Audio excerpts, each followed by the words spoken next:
Ever considered that all this is your fault? Your presence creates these animals.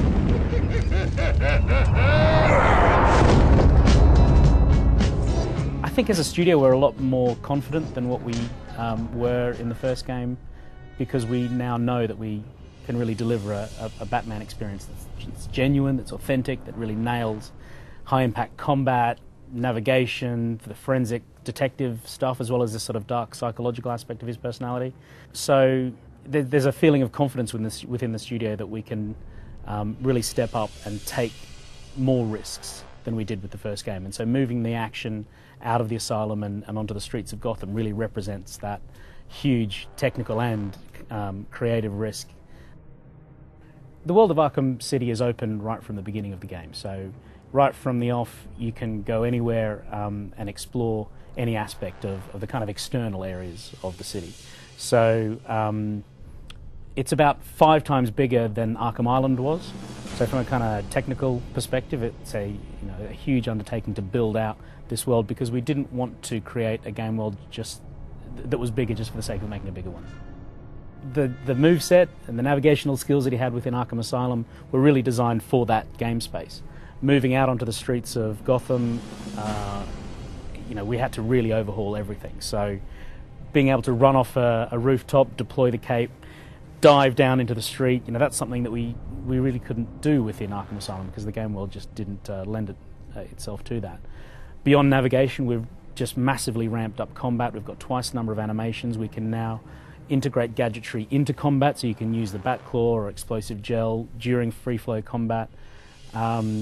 Everything really has been on the table to be reconsidered and redesigned, because nothing was the same for us. We had an entirely new game world, and that really brought about massive design changes, because the challenges that Batman faces within Arkham City are fundamentally different to the kind of challenges that he faced within the Asylum.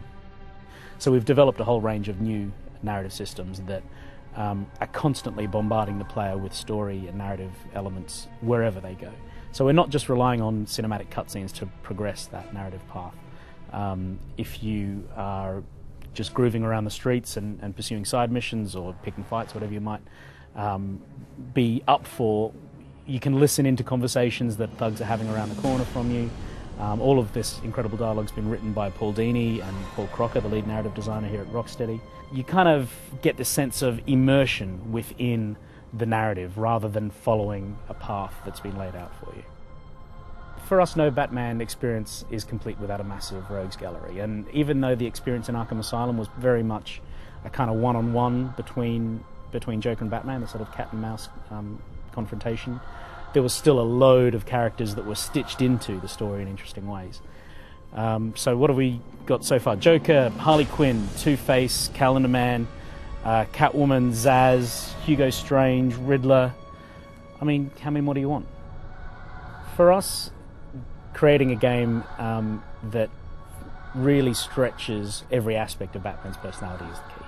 So not just combat, not just navigation, not just forensics, but also that dark psychology is a really critical part of delivering a complete Batman experience.